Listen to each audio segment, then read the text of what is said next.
We should be aiming to kind of be like the European version of Naughty Dog. So what are some of the initial ideas that you thought of, like, oh, this would be cool to add? Resident Evil 2 remake came out, and that type of gameplay would translate very well to the Alan Wake franchise. Originally, we actually wanted to have Night Springs in the main game, but just different reasons, we decided, okay, let's focus on Alan and Saga. What came into your mind to make that decision? Okay, let's move to Cyberpunk. I saw the original trailer for Cyberpunk 2077, and I wanted to go work on that, so that's kind of like what motivated me to join them. I'm very excited to be here. Very looking forward to chatting with you about, well, I'm guessing Alan Wake 2.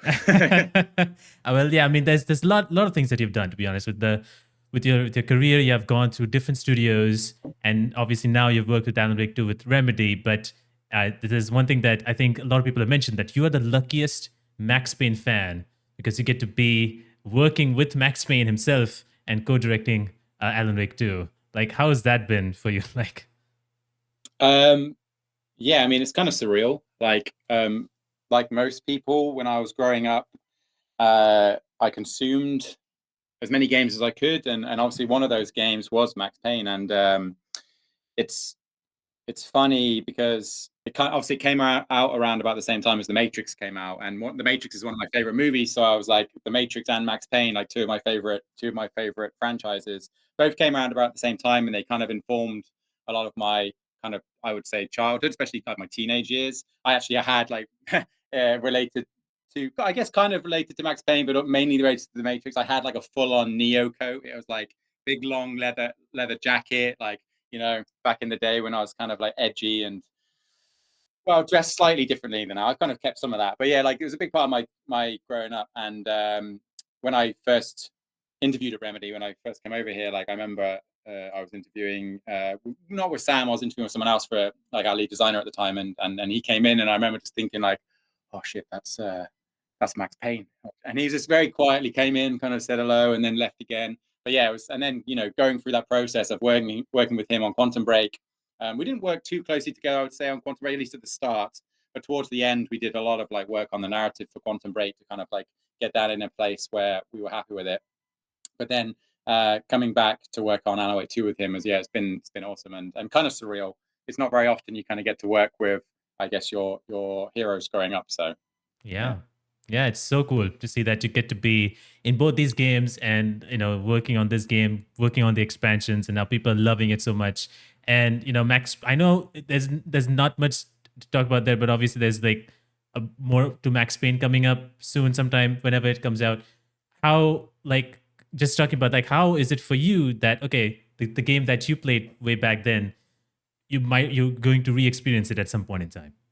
Yeah, I mean, I'm very excited for it. Like, I'm not personally working on that game, but, you know, and I've tried to, outside of like, you know, like trying to be helpful to that team, like I'm trying to kind of like keep myself detached from it, because I want to experience it as everybody else would get to experience it as like a Max Payne fan. So yeah, I'm just as excited as everybody else is about that game. Sure. Oh yeah, I'm so pumped. I hope we get to know about it soon, and I'm super excited. And one of the things that you mentioned in some interviews, where you did go to, like, going like back to the earlier life of yours, like into your very beginning of the career, you did go to a game development university, but you kind of like left at the same time very quickly, because you were also learning everything by modding and by yourself. So thinking about that, and now, especially now when a lot of people can learn a lot of things online, like, do you think that going to a game development university is really something that is an important step to take, or even somebody can actually think and, you know, reach back and like look out and in the internet and actually study that way?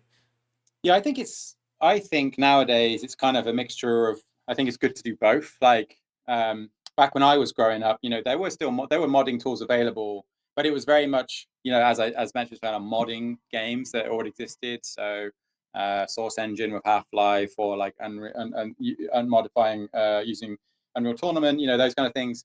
There was not really full engines available for you to kind of develop stuff. So we would do a lot of like level design based modifications and then use those as kind of portfolio pieces.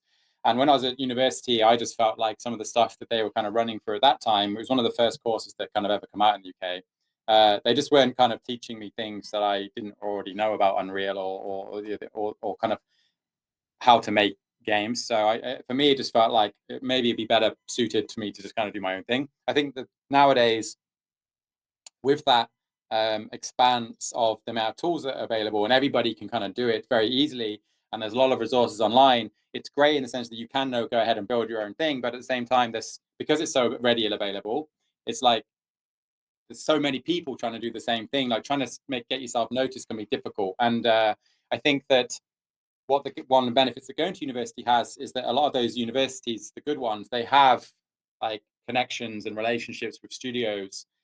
So when you're in those schools, then there's opportunities for you to maybe go intern at different studios or build connections through the school. And I think that just wasn't a thing back when I was doing it at school, because it was so new. Like those schools didn't have those connections. So I definitely feel like, in terms of a place where you have structure to learn, you can build connections with students who may go on to do things and can help you out later, or the schools have their own connections. I definitely think that's a valuable thing nowadays that didn't exist when I was trying to do it. I think that nowadays the value for money or value for your time is a lot better in those schools, especially the kind of better ones, that it kind of it maybe is worthwhile kind of doing that. Yeah. I think you're right. Things have developed and changed so much, and I think it's going to keep on going that way. And a lot of people, I think now it's much more accessible, as you mentioned. Like people are much more prone, are looking into game development and wanting to go into game development. And yeah, as you mentioned, like getting those connections is always valuable. And it's so cool to know how many studios you went through and learned yourself as you were going from your time to going from all these studios, EA, Lionhead, Codemasters, and Frontier. And so there's all of these different things you got to learn from all of these studios. But I remember in Frontier, I think you became the level designer for the first time, and so like that was like a very different thing for you. So how is that in your mindset, where okay, some of the things they've done before, but this is completely brand new? How do you even take the chance of like, yeah, I'm still gonna go for it, even though I don't exactly know what it is?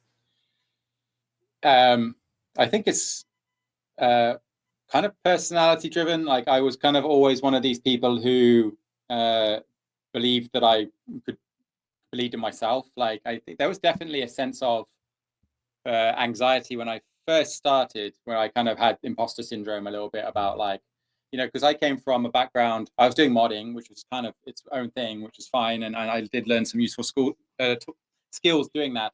But before I joined Frontier, my background was basically I started in QA. So, I got to learn about the professional environment, how you interact with different people, how you interact with developers, how you can give constructive feedback, and like those kind of like workplace things I learned during my QA when I was in QA. And then when I was at Codemasters, I moved into marketing. So I started doing online marketing and community management, which kind of taught me different skill sets. Like I was doing a lot of like website design as part of that role. So I was creating specifications for web developers of like how I wanted this specific website to kind of look. We were working on a game called RF Online, which was like a Korean MMO, which Codemasters was kind of bringing over to the West.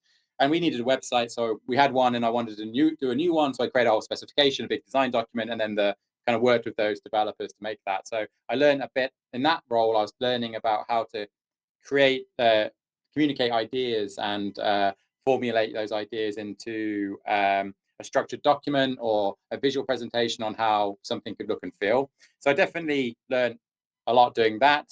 And at the same time, it was around the time that social media, I think MySpace was the biggest was the biggest website that was around when I was doing that. So it was during the transitional phase from MySpace to Facebook to Instagram and Twitter. So I kind of, as part of my career, I kind of learned how those different avenues of influencer marketing and social media kind of, I was there as it was kind of growing up in the industry. So I definitely learned a lot during my time there. And when I went to do level design, I was just trying to take all of those aspects that I'd learned in my professional career from working in QA and marketing and community management, and then taking some of the stuff I'd done from mod work and what I learned about how players engaged with online games, and tried to kind of formulate that into something that I felt could be valuable to Frontier in that role I was doing as a level designer. I went in kind of just not knowing a lot. I was very fortunate to work with some excellent senior people at Frontier Sandro Samarco and Will Doyle and Lawrence Oldham, these guys who've kind of been in the industry longer than I have and worked on Free Radical design and a bunch of these cool studios. And I was just kind of trying to absorb as much information, knowledge as I could from them as part of that process, while pretending that I knew what I was doing, even if I even if I didn't. So yeah.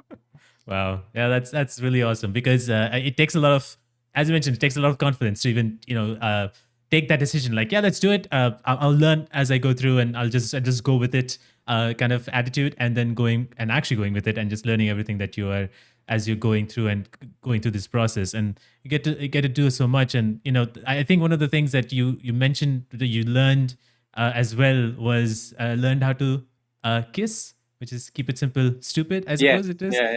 The I'm just terminology, yeah. yeah, the terminology. I'm When you just said that, curious. you learned to kiss, and I was like, Like well, yeah, I guess like maybe I did during that time. maybe, yeah, going back in time, maybe that was the day. Yeah. Yeah. No, the terminology, but it's interesting because it's basically I'm assuming is like where you have to make sure that everything is as simple as possible. And so how does that kind of thought process goes by when you are seeing something that you know or feel like it's simple enough, but you still have to keep working on it to make it even more simpler? Like, how does that approach go by?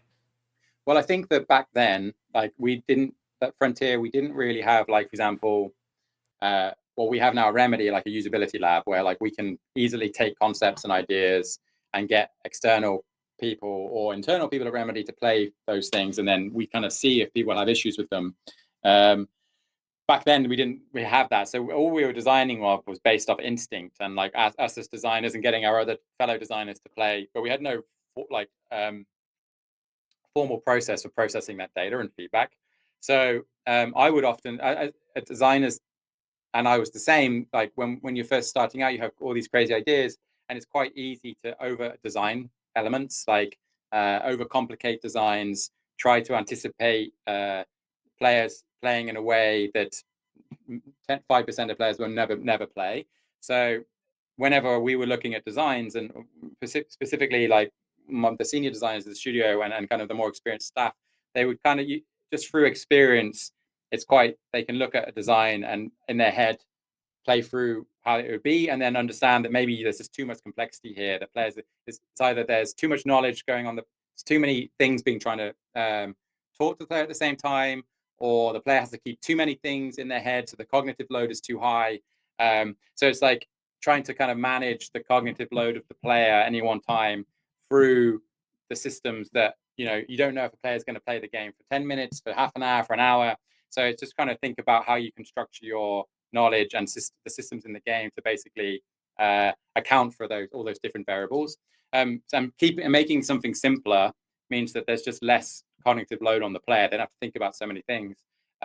So we always try, and after initial design pass has been done, looking at it and going like, is there a way we could simplify this to the point where, not so that it becomes a meaningless feature or it's not engaging or doesn't have depth, but just looking at it that couple of times to go like, well, maybe we could remove this element, and actually this would be a more elegant design if we change this, and vice versa. So it's mainly just a way of analyzing your own work and trying to make sure that, like, thinking about a player who doesn't know anything about this design or this game, like how do they perceive it and how do they get introduced to it. So One of the things I think, as someone like a lot of people, like obviously including me, like who haven't done game design, but one of the things that people always talk about most of the time is game engines.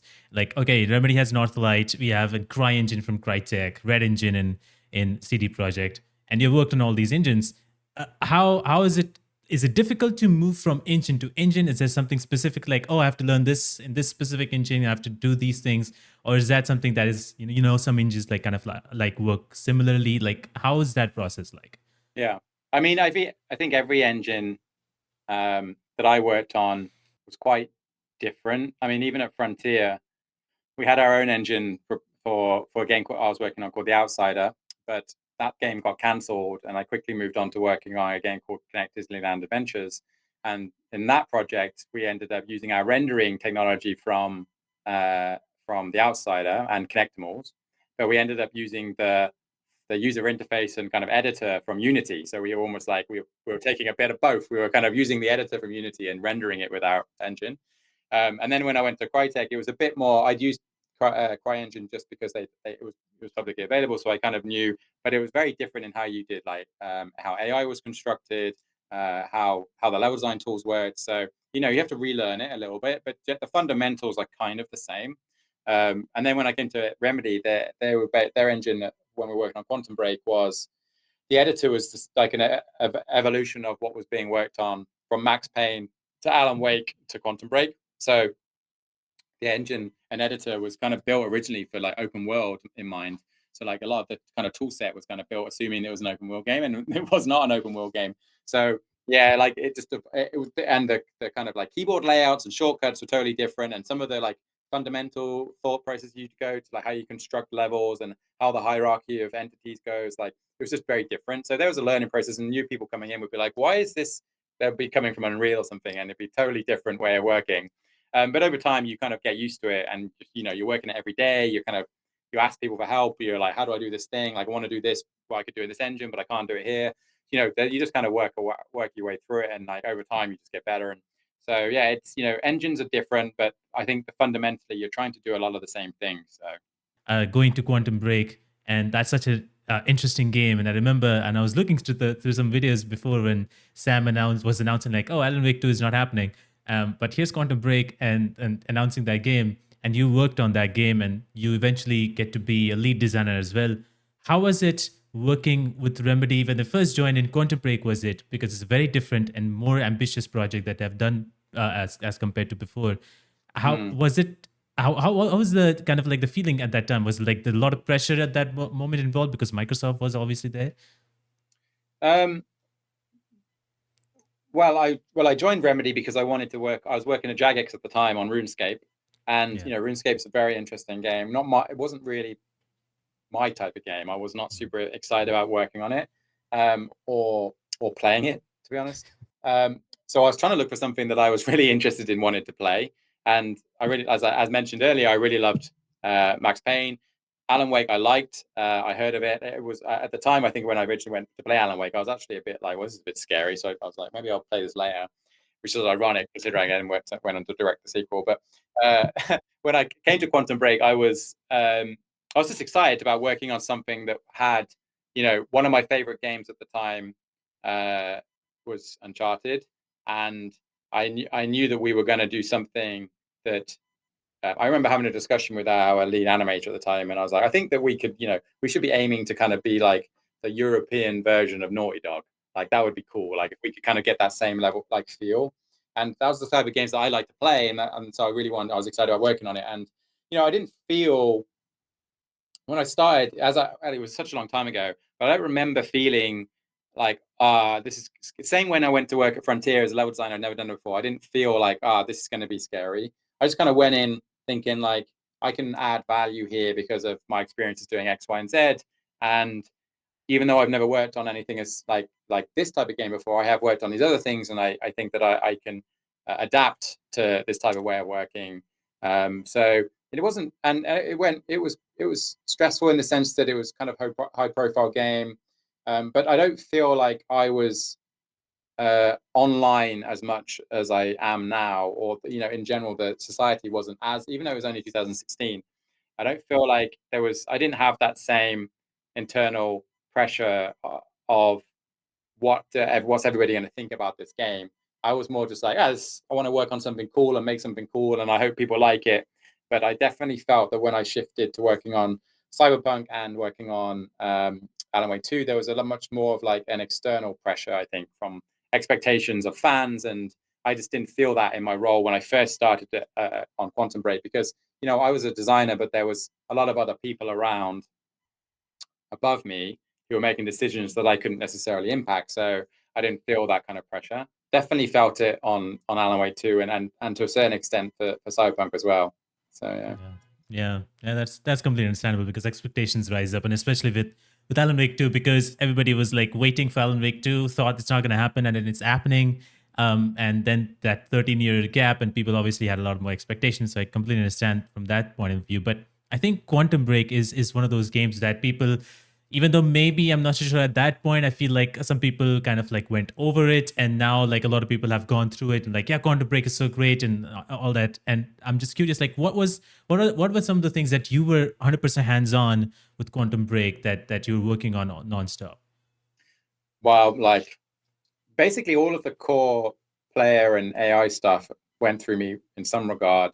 When I joined originally, I was responsible for the powers. So like, what were the kind of powers that Jack had? And then I moved into kind of doing a lot of the kind of core locomotion stuff, like what verbs did the player have, jumping, climbing. And then when I became lead, I just kind of started overseeing all of that. Like, what was the core combat loop? How did the AI interact with the player? I specifically implemented, I remember implementing the bullet time, like the death cam, sorry, like doing some really rough prototype in our engine, how attaching a camera to a spline and triggering off a thing go around, and then going to a code room being like, this looks crap. How do we make this look better? You know, so I specifically remember working on that. And we had a lot of discussions at the time with our publisher Microsoft about, you know, how does Jack feel on the pad and the controller, and kind of, and then towards the end of the project, I was doing a lot of the work on the UI, because we had this idea of doing like a timeline that was basically like for when you're in the level, it was like a timeline, and we'd map collectibles and story events across the timeline. But we didn't really have any UI technology for Quantum Break, so everything was hard coded by a programmer. So that was like a lot of work towards the end. That was mainly what I was kind of trying to make work, because we didn't have anything for the longest time. So yeah. Wow. Yeah. Well, that's insane. There's a lot of that. Yeah. It's just knowing behind the scenes and like how many things go into making some of the even the tiniest things. It's like it really opens my eyes. Like, oh, it's a lot of work. It's a lot of time taken to kind of finish all these work. But is that something that you guys like were struggling, or you specifically were struggling to find a solution of while working on that game? Um, yeah, I mean, there was quite a lot of different aspects in Quantum Break that were challenging. I mean, at the time, we were we were doing this time travel game. We wanted to have time as a big focus, both on the gameplay and the gameplay and story side. And one of the things we started working on very early on was this like set piece where and we showed it, I think, in some of the trailers, where this boat would kind of stutter through time and then hit this bridge, and the whole bridge would collapse. And it was kind of be this set piece where Jack would be kind of climbing through, like, on the bridge as it happened, and we wanted to kind of like showcase some of the time powers and some of our like platforming. But you know, we were kind of breaking a bridge, and we wanted to simulate that in a realistic way. So we had like a physics simulation running, which would basically destroy the bridge in a realistic way and create these kind of different parts.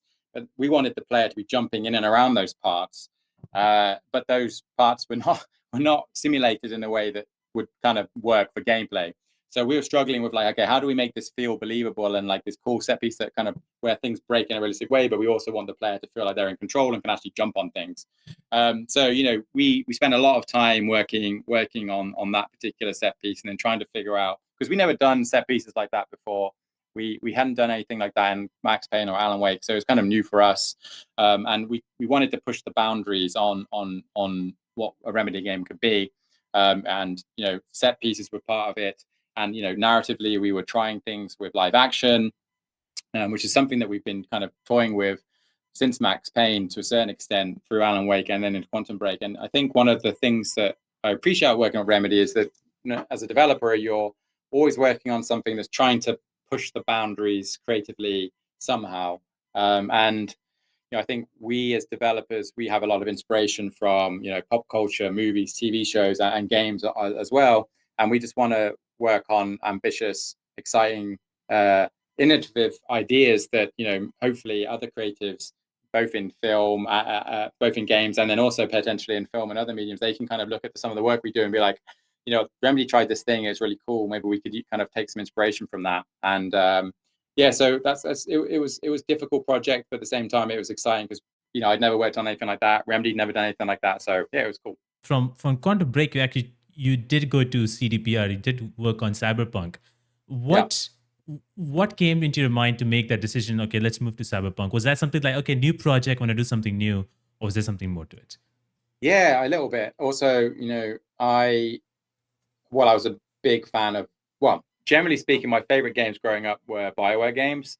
like outside of Max Payne, I was a big fan of like original Baldur's Gate, obviously, and those kind of like old school RPGs. But then specifically, like when BioWare started doing Knights of the Old Republic, Jade Empire, Mass Effect 1, Mass Effect 2, Dragon Age Origins, like Mass Effect 3, like that, those type of games I was a big fan of. And then obviously The Witcher 3 came out just before we were doing work on Quantum Break, and another game that I really, really, really loved. And I'm actually playing through again right now just because I really like it so much. But I was always wanted to work on a role playing game after working on Quantum Break and doing like an action adventure time travel story. I thought that maybe I at the time I had a girlfriend, and we just had a daughter, and she was really young, so it was kind of easier for us. We didn't have any support network in Finland, so we could just move anywhere. So I thought it would be a good, interesting, as I always do, challenge to go try and work on something completely different again and see what I can learn a different studio, and how does their culture work versus how it's worked at all these other studios I've worked at, and what can I learn from them that I can kind of take on board when working on future projects. And I'd never worked on anything with the scale and scope of something like The Witcher 3. So I was very interested in just like, how do you even build something that big, like with that size team, and like what kind of tools do you have that allow you to build something that big? And I really wanted to learn that and gain knowledge onto that side of things. So it was that's kind of what was my motivation to work on. And I saw the original trailer for Cyberpunk 2077 was the one with the girl with the mantis blades, with the slow mo, and I was like, looks cool. I can just imagine a Witcher game looking like this. So I was like, wow, want to go work on that. So that's kind of like what motivated me to join them. So What was your role playing in working on that game? Because it's such a big team. You have so many people working in even team as well. So what was kind of like your role in something that you focused on working with Cyberpunk? when I joined, I was working mainly on the gameplay systems. So one of the reasons that I believe I got hired was because I did Quantum Break, which is like an action shooter, and I'd been working on also we were transitioning or creating a first person perspective because we were working on the Crossfire franchise, and I was kind of working on that after Quantum Break for a little bit before I went to CD Projekt. So I'd kind of gone through the process of moving our third person engine into something that works in first person, and that was something that also CD Projekt Red were kind of exploring for Cyberpunk. So just knowledge wise, and they'd never done anything like that at Red. So I thought again that based on my experiences at other studios, I thought I could provide value to them to help them achieve their goals. So I was kind of focused on a lot of the gameplay systems, and I learned a lot from them about how to build scalable gameplay systems that can scale with character progression. Like when we're working on Quantum Break, the player was the player. There was no RPG stats. The player didn't necessarily invest in different aspects of Jack's character outside of some kind of like relatively simple upgrades that you would get for your time powers. But in a game like The Witcher or Cyberpunk, when the character can basically be pushed and pulled in many different directions, your gameplay systems need to be able to adjust systemically to those decisions the player's making. So, as an example, your reload speed in a game like Quantum Break is kind of finite. It's defined by the animator and by the designer. In an RPG, when you can basically improve your reload times just by investing in different skill trees or skill points, then that animation now needs to be something that can scale. So, you're just fundamentally thinking about how to build systems differently. So that was something that I learned working there, like how those systems are made. But I was just kind of bringing in like, how do we make the gameplay feel good? How do we make the guns feel good? How do we kind of like give the player some agency into how do they approach different areas? Like, what are the builds that the character can basically invest in? Netrunner. We originally had Netrunner, Techie, Strong Solo, Fast Solo, and those are kind of our foundational points. And then we over time just kind of modified and tweaked like how that system would work. Those are the kind of things that I was kind of working on at the start. And then over time, I kind of then moved into also like how do we get those gameplay systems to be integrated into the level design, into the quest system, working with level designers to kind of make sure that their levels and quests supported all these different mechanics that we were building. So very much focused on trying to make sure the gameplay was living up to the expectations of the franchise and of CD Projekt as a company. Yeah, definitely. And I'm so happy that the game is now getting so much of its flowers, and people are really enjoying the game. Mods have been out, and all these visual mods and numerous other type of mods. But like, it's people are just have gone so much deep into it. And while you worked on the game, I don't think so, you kind of at the also sort of towards the end left the company to go to Remedy, back to Remedy. Yeah. What became that deciding factor of like, was that Alan Wake 2? Was that a thing that came into your mind, or like what was going Yeah, on? it was a bit of both. Like there was personal stuff in terms of like my family wanted to move back to Finland, and then also I was talking to Sam about Alan Wake 2, and I just got very excited about that. So it was kind of like a bunch of different things fell into place. That project was also very early on, so I could have a big influence and say in how we kind of developed it. I'd never worked again on a survival horror game, so I was like, well, this is something new. There's a pattern. Like I feel like every time I work on something, I want to go shift and do something completely different, just because I think it's, you know, I want to be learning all the time, and if I'm just doing the same as what I did the last time, I don't feel like I'm growing as a developer and designer. So my instinct was always to kind of like, once I felt that I'd done the work that I needed to do on something, or I'd learned a lot from it, then I would try to do something else. And Alan Wake 2 was just another one of those opportunities where it was a new role for me as a game director, but it was in a new genre. It was working on a sequel, which I kind of not done before, so there's already kind of a little bit of a foundation there to build from. And it was building a team up from scratch effectively, because when I joined Alan Wake 2, there was the executive producer, and there was me. So we like built that game up from, Sam was working on Control, so we just kind of built that team up from nothing to what we ended up. And we had nothing at the start other than some high level story ideas that Sam had, that he'd had in his head for 12 years, I guess, at that point, or a long time, 10 years. So we worked on we just kind of built the team up. So I got to build up a new team on a new game, on a new genre, with on a sequel, but working with Sam as well was very exciting.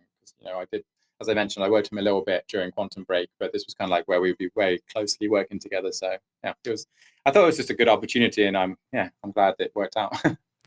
Definitely did. And it's so exciting. As you mentioned, like Sam had some ideas in his head, obviously, for so long, and it changed and it finally became concrete. And obviously, the whole team helped and you helped as well. What are some of the initial ideas that you had? Because that's a survival horror game. So, what are some of the initial ideas that you thought of, like, oh, this would be cool to add or have in the game? Maybe we can try out. Well, I mean, like, it started actually from our game structure was quite. When I first started, I was saying to Sam, it'd be cool if we would allow the player some agency over deciding how they want to move through the story. This again came from me working on Cyberpunk, actually, with the way that, generally speaking, role playing games have this structure where you can kind of there'll be branches, and you can kind of decide how you're going to consume some of those quests. And I was like, it could be an interesting approach for us from a narrative perspective to allow the player to kind of decide the story they want to consume. And originally started out as, well, there'll be multiple investigations that Saga would have, and you could basically decide to investigate different threads. But then we pivoted it to be these two playable characters, but you could kind of decide these two parallel stories, which character you wanted to play as, and you could decide the order in which you wanted to play through. So kind of like that's where it started. And then survival horror aspects. We were looking a lot at the time when we were very early in the game production, which I joined in 2019. I think Resident Evil 2 remake came out in 2018, if I remember correctly. So like that was just coming out. So that was kind of like, and that did very well, both commercially and like with players and reviewers. So we looked quite a lot at that, and when we were looking at it, we're like, this feels very similar to Alan Wake 1. Just it's a lot more intimate. The characters a lot the camera's a lot closer to the character. The spaces are quite claustrophobic, and we just felt that type of gameplay would translate very well to the Alan Wake franchise. So we wanted to do that. Was our starting point, and then obviously all the supernatural fiction coming true, light versus darkness, those kind of themes that are integral to the Alan Wake franchise. we wanted to kind of then layer those on top of this kind of core like that we found early on with the camera and the controls and the slower locomotion and the kind of tighter spaces. One of the first tests we did ever on that game was we didn't even have combat. We just wanted to build. It's actually the first part of the nursing home when you're following Tor, like the second part of the nursing home when you're in the wellness center and like you're trying to find Tor. Yeah. We actually had a sequence where like you would go into that same wellness center and you would see Tor and you'd follow him, but we were trying to scare the player because we'd never done horror before. So we're like, well, what kind of techniques can we use to try and scare the player? And we had like this kind of nurse that would kind of like follow you around, but like only when you kind of turn the camera, she'd be standing there just watching you. And if you turn the camera again, she'd disappear and like and we had a sequence where like you were on a computer, which we prototyped, the same kind of computer. It was the same location basically when you were in the computer in the wellness center trying to open the doors to follow Tor. We had that same computer, it was for something else. And when you came out the computer and you turned around, the nurse would just be standing right next to you. So like this kind of like little jump scare moment. But we kind of reused that kind of idea later on when you're in the when you're in the nursing home in the manor and you turn around and Atti's just standing there like and he's saying like finished stuff. So like there was these little things that we were trying out very early on, and even though we changed that design quite fundamentally in that location, there was a lot of things we just took from there, like this was cool, it doesn't work here, but we can utilize this elsewhere. So we didn't even have combat for the longest time. We were just trying to focus on atmosphere, storytelling, how can we kind of do puzzles, and kind of those are the kind of the things that we wanted to focus on, because traditionally we've been able to do combat. We never tried to do puzzles or this kind of game where you just don't fight a lot. You're just kind of exploring and moving through the space. So we wanted to try and improve those elements first, basically. One of the even crazier things, which was also already a part of Quantum Break, were the live action, because in Quantum Break it was like a live action episodes, 30 to more than that minutes episode. But in Alan Wake 2, it's much more condensed, but it's moving in a very linear way, like in a very easier way, where it's going from one cutscene to another, and then there's a cutscene from the game, or there's a gameplay, and it's switching very easily. What was your thought going into knowing that there will be more live action stuff, but also knowing that also you already worked on something much longer, like in a previous game, which is much longer as compared to how it is here? I think that, well, the idea to utilize live action, right, we only utilize it really in terms of full screen live action inside the Dark Place, because it's kind of like this stylized way of showing that there's maybe layered realities going on here. And so we wanted to make sure when we were utilizing live action in Wake 2 in this kind of full screen manner, that it seamlessly felt like it was actually a part of the core experience. Like it was purposely done, not just because, well, there's different budgetary constraints on live action versus doing game cutscenes, but also just because it made sense from a narrative perspective to utilize live action in this way. I think one of the things we learned while working on Quantum Break was that just having this kind of shift in mediums where you're playing for an hour, watching something for half an hour, playing for an hour, it kind of felt a bit jarring, like as an experience. So we wanted to try and improve on that. So that's where a lot of these ideas of like, when you're kind of like in the game, you can interact with TVs, and we fly into the TV and we see Wake react, like Wake's, as you know him, is reacting to the fact that he's now in a different kind of like layered reality. So we really wanted to kind of make sure it was part of the narrative and a part of the experience. So that was kind of our main goal for utilizing live action in that way. And that's why it works in the Dark Place, because the Dark Place works in kind of in weird ways. So, it would have been a bit more difficult to make that work, I feel like, in the slightly more grounded version of the Pacific Northwest that Saga's going through, for example. Yeah, and yeah, that's so cool to say. To just when you mentioned like, okay, we as a player who's going through the screen, and then all of a sudden it's live action, and Alan's also reacting like, oh, where am I? Like I'm here, like, and having to go through that. It's such a cool, innovative thing, and I think everybody who has played the game are like, after playing the whole thing, they're like, oh, and you were mentioning earlier before, like about how it could be something like Naughty Dog, and I think now, like a lot of people kind of compare Remedy and the narrative style to Naughty Dog because of how detailed it is and how interesting and unique and fun it is to just experience this whole game. So I think you guys have done such a fantastic job on making everything, make absolute sense in this reality of the Remedy's connected universe. And with live action and everything included, one of the things that just blew everybody's mind was obviously the musical that people just were absolutely gushing about. And it's just one of those coolest things because it has the video itself, which is a 9 minute long video that is out on YouTube, has like, I don't know, like 3 or 6 million views or something, which people like absolutely love. The team got to perform on stage last year on the Game Awards, almost a year ago. So how was that excitement level at the time when the musical is about to be going on, and because you had to also implement that in the game as a level? Well, we did that really late, actually, the musical level, because of the fact that it was connected to our live action production. The live action production just happened late in general, in terms of when we were doing it. So we knew originally the musical was not going to be have a lot of live action. It was going to be a bit more like a traditional theatre stage show where like things would pop up and go down and you think like in the game world. And we ended up changing it to a live action thing during production for a few different reasons. So we were waiting on a lot of so we were building the level layout and flow, not having any of the live action footage shot yet. And again, imagining what this would be like. So we had a few different things running in parallel. Our lead level designer, Anna Marie, was kind of working on the block out with our lead environment artist, Nazareno.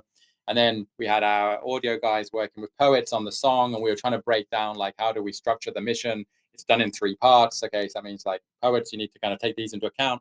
So, like, and the way the song is constructed accounts for the fact that you can kind of stop and we loop it, and there's all these different cues that trigger off.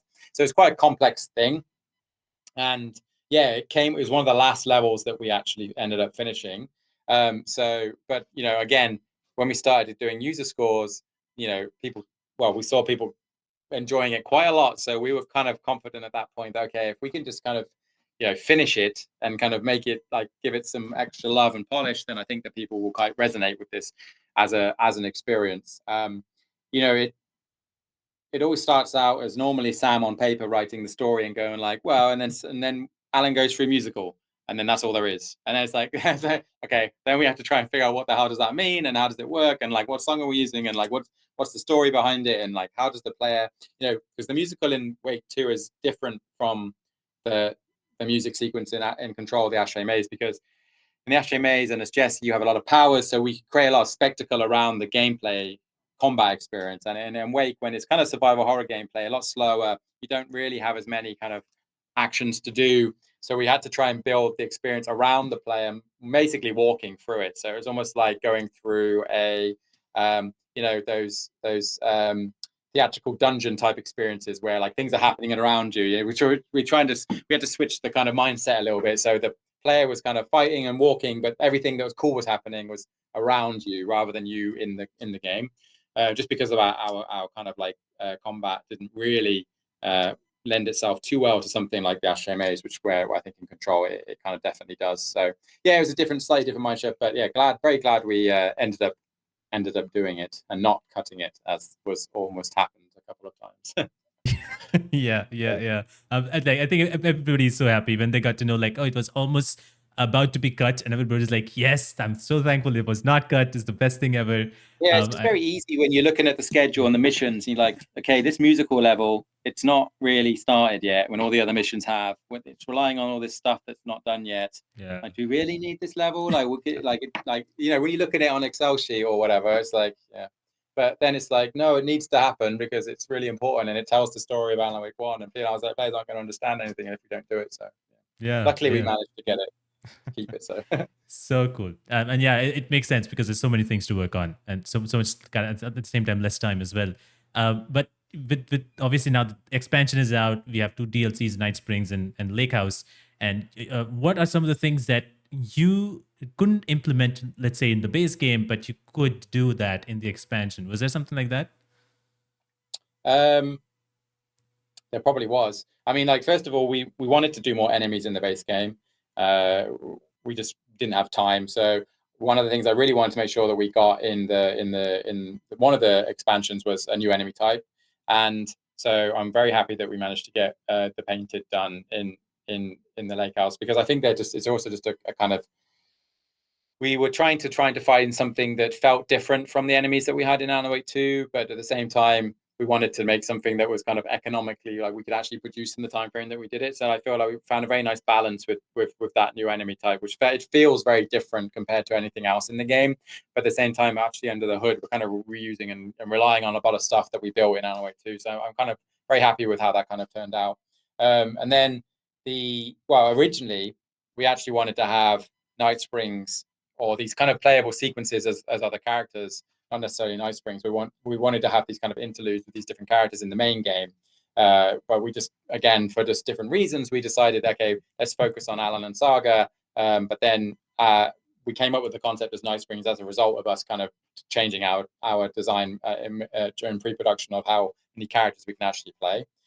So almost like, in a sense, both the Lake House and Night Springs were things that we really wanted to do in the base game, but for we just decided actually it would make sense for us to do these as separate different entities. So I think that both of them, in that regard, are things that we were excited to do, but this just decided actually it would make sense for us to do these layers. So yeah, but outside of that, I don't think there was anything really big that we added inside either of those expansions which came from. Well, actually, that's a lie. The arcade sequence that we had with Tim in Timebreaker, that was actually something that we originally were going to include in the base game as a different themed arcade machine. And then we removed it because we couldn't find a right place for it. It didn't make sense. But we built a lot of it already.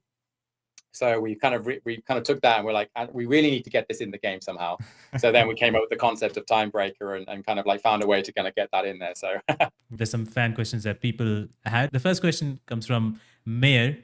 They ask, how big of an impact Quantum Break has been on your creative mind? A lot. I mean, as I mentioned, before I joined working on Quantum Break, I hadn't really worked on anything like that before. So there was a lot of learnings that I took doing some kind of action adventure game, and then I learned a lot about how to interweave narrative into gameplay as part of that experience. So how to tell the story in gameplay. A lot of the games I'd worked on before, I worked on Connected Land Adventures, and I worked on a game called The Outsider, which never came out, but they didn't really have the same level of narrative focus. And that was something that one of the reasons I really wanted to go work at Remedy was because they had such a narrative focus on their games and on their stories.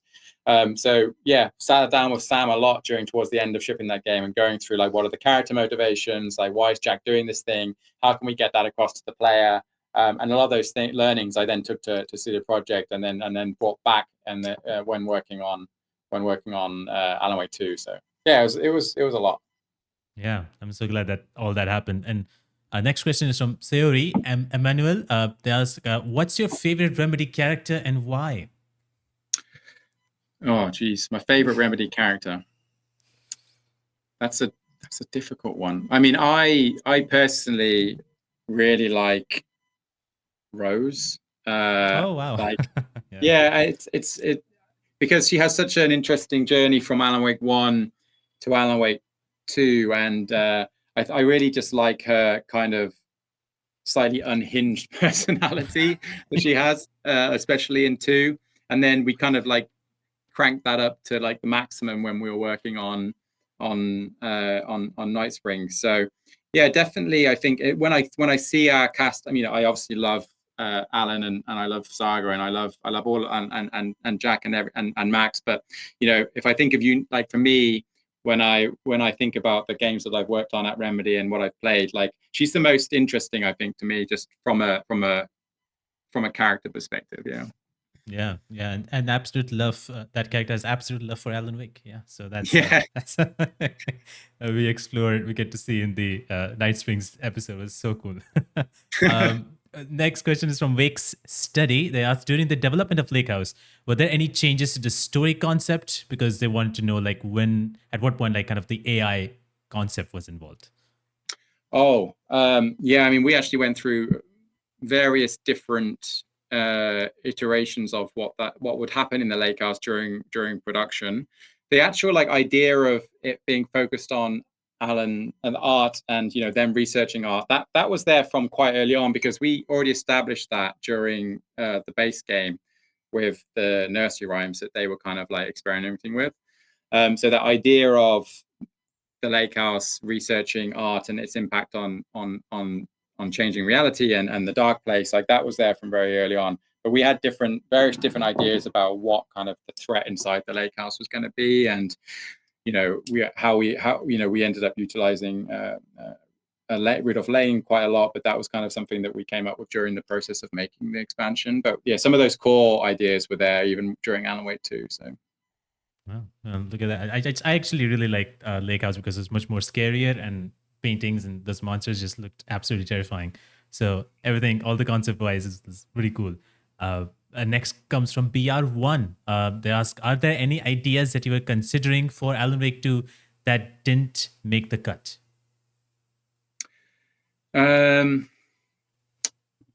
Yeah, I mean, we had a lot of different enemy types that we ended up not utilizing. They would be very fun. They would be fun to kind of fight against, but we didn't feel like they made sense in the context of the story we were trying to tell, or they didn't make sense in the themes of the game. And it was the same for, we had like a consumable item that was an alarm clock at one point, which you could kind of use for like distractions.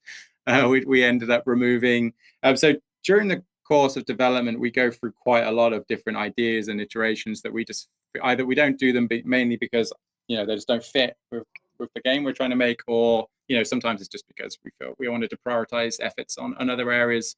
But off the top of my head, that's kind of like two examples of we had one enemy type which was kind of like a floating enemy that would kind of just float there above your head, so you couldn't kind of see them. They were it was a bit like the kind of like lickers in Resident Evil 2. They were called I can't remember what we called them actually, but they're just with various different reasons we decided that actually these won't work. So yeah, that makes sense. Like, there's a lot of things that change, cuts and goes away. And I think one of my favorite monsters was like the person, like where the kind of, I believe it's the torso part, but kind of like it's divided into two parts, and you see like an inverted portion as well. And that was kind of like a scary the version. diver. Yeah, we called Yeah. that was one of the first enemies that we, outside of the base taken, which were kind of like humanoids with melee. Like we originally structured the archetypes in a way that we had basics, which were kind of like these like basic takens, and then we had what we called exotics, and they were kind of enemies which would take on themes and ideas from the boss fights and around they were located. So Cynthia was very much themed around water and drowning. So one of the exotics that we introduced there was this diver. So she has like where the plane of water kind of intersects her midsection, and she's kind of like mirrored in the water like a reflection. And that was kind of came about because of the concept of Cynthia being this kind of like more water themed overlap guardian. And that's how we tried to structure a lot of our game, was kind of like we'd have a boss fight, and then we'd have enemies that would kind of like be based in and around the themes of that boss fight. So exactly, the Lake House is an example where we would have Lane, and then we had the Painted, which is kind of themed around them. And we had quite a few different ideas for different enemies that were kind of around that kind of concept and idea. But yeah, definitely. That was quite a hard enemy to build technically. And like it was one of the first ones we started on. It was one of the last ones we finished. So, well, I'm glad that it's there. I'm like, it's one of my favorites, to be honest. Mike Nike asks, just like how Sam Lake really wanted the musical to be in, what was your thing that you needed to be 100% in the game? well, the dual narrative, that was in this idea that you can play it in any order. That was something that I really wanted to keep, because I felt like it as a player, when you got to decide how you played through the story, you were more invested in that story. And I really wanted I was someone who was playing a lot of horror games at the time, and I would kind of get burned out by playing in a particular location, a scary location, and rather than kind of like keep playing, I would save and then I'd go play something else. And I really wanted us to have the opportunity for players to, rather than just kind of like, this is too intense in the dark place, there's too many enemies, I want to go play something else, or maybe I'll just go play Saga. So you'd kind of be kept in that experience, and we would allow you an opportunity to kind of break from that kind of intense horror experience. That's kind of, so I really wanted to keep that. And, it's always, when you add complexity to the game like that, when you add the ability to allow the player to switch at different times, it does add technical complexity. So, there was people who were like, well, do we really need to allow the player? Can't we just make this a linear thing? And I was like, no, I really want us to allow the player to consume it in any way. So yeah, there was different elements that, you always, as a person who is responsible for, a lot of the creative and game features of a game, different people have different opinions about what is important for players. So there's always those discussions about, what should we keep, what should we not, what actually adds player value. So Oh, sorry. Magnolia actually asked, now that the game has been out for over a year and the expansion has been launched, what part of the experience did you enjoy the most? Well, it's such a like I've been working on this game since 2000, like January 2019. So it's be 6 years I'd have been on it in January, which is quite a long time of my life. Yeah. And there's so many different parts of the experience of making this game that I've really enjoyed. There's been parts where I'm like, oh my God, what are we doing here? It's always very exciting at the start of a project where skies are the limits and you kind of get to come up with crazy ideas. I think that that was definitely something that I really enjoyed. I did not enjoy reviews coming out. I really disliked that part of the process, like this idea that you can work on something for 5 years, 6 years, and then it goes out and people just judge it. Like there's no, they have no, you know, need to kind of please how you feel. They'll just write something they don't know how long you've worked on it. They don't care how much you've invested in it. They're just going to write based on how they feel and how they think they can kind of best serve their audience, and that's totally fine. But for me personally, I find that process like I don't enjoy waiting for reviews at all. But then it's as you go about making a game, and especially something like Alan Wake 2, where we try to be be innovative in different aspects, whether it's storytelling or the case board and the mind place and the plot board, and kind of try and find new ways to tell stories. There's always a level of uncertainty there about like, okay, is this going to land? Like, is this something that people are going to enjoy? Like, we're taking quite a lot of risks here. Like, and that's just part of the process of making a game where you're trying to do new things. But it can be intense, but at the same time, I feel like at the end, that's the kind of rewarding thing when you've kind of created something that you can be proud of and that the team can be proud of making. So, yeah, definitely. And I understand you there, or the fact that the review scores and all the reviews in general, which can be very crazy, and people have like a lot of thoughts against a game, and it's really hard to go through that, because I'm one of those guys like, yeah, the game is good, and I'm not never gonna be kind of hating the game like, oh my God, this game had this thing that was bad and they shouldn't have added it or something like that. But that's just me, and that's just how it is. So, but yeah, I'm still happy that you guys worked on this game for such a long time. It paid off, because a lot of people have been enjoying the game, and if they didn't play the game, they're now trying the game out as well after knowing, probably because of knowing the musical, and they're now like, oh yeah, yeah. I saw that at the Game Awards. Yeah, yeah, I saw that at the Game Awards. What is that? Gotta see. Yeah, and Yeah, I really enjoyed the process of going to awards ceremonies and yeah. and getting I'm privileged. I feel privileged to be one of the people who gets to go and do those things, because it's not something that many people get to do. And meeting other developers and talking about how we made the game and sharing our information, going to GDC, I enjoy that part of it as well quite a lot. So.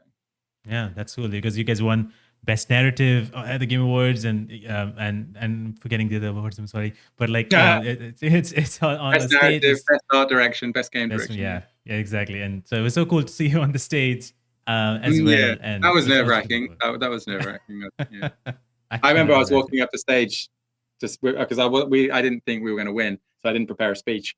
So when we won, Thomas Puhar, our communications director, was like, "Remember to talk about the new game plus." And then as I was walking, I was like, "Okay." And then Sam, when I was walking it with the stage of Sam, I was like, "Sam, I have no idea what to say. Can you say something?" And he was like, "Yeah, I'll say something." Then I was like, "Oh, just let me talk about New Game Plus afterwards." So like you can see us, if you watch the footage back, you can see us talking. That's me going like, "I have no idea what I'm going to say. Please say something." Oh my goodness, that's so cool. It must be. I cannot imagine how nerve-wracking it must have been for you too, because going to a stage and like all these people in front, it must be insane. But hey, congratulations to you once again, even though it's been a year. But congratulations to you guys once again. You deserve all the recognition that you've won so many awards in different award shows as well. So, and various other places. So I'm so happy to see that you guys have been celebrated with the work that you guys have done. It's just really fantastic. And one last question coming from Willis Rose is, what popular video game franchise or franchises that you would like to work on? What popular franchises would I like to work on? Oh, Mhm. that's a difficult one because I know that I probably won't get to work on them. You know, I would like to work on. I would really like to see like what our take on a popular IP would be. Like for example, what would what would Remedy's take on Star Wars be, or what would Remedy's take on a Marvel game be, or what I feel like we could do something kind of interesting there. Um, yeah, it's hard. That's a hard question. Like I don't want to say something because then it's going to be like, oh, they really want to work on these things. Like go get them the license or whatever. So yeah, I know. It, there's many things that I'm a big fan of, like in popular culture, and I would like to work on like genre wise. I'd like to work on an RPG game again. I just find those kind of interesting. But ultimately, as I said in before, as long as it's something that I find that I'm going to learn something from, or I feel like I can grow as a developer or as a creative, then I'm kind of cool to work on. Kind of cool to work on whatever. That's so cool. I'm just excited to see what's coming next. I know Control 2 is in the works, and there's a lot of announcements here and there about obviously Control 2 was, I think it was announced officially that it was like an RPG being worked upon. So like I know that it was on Twitter, at least I know that. So like that was announced. So I know that there's so much work to be done and there's a lot happening. So I'm excited to see what's coming next. And I just want to say thank you, Kyle, for joining me today. I was talking about everything about Alan Wake 2 and everything that you've done. So thank you so much for taking the time. No, it's been really fun chatting about. It always brings back memories or things I haven't thought about for a long time when I'm talking about these things. So yeah, it's Yeah. always good. Thanks for the opportunity.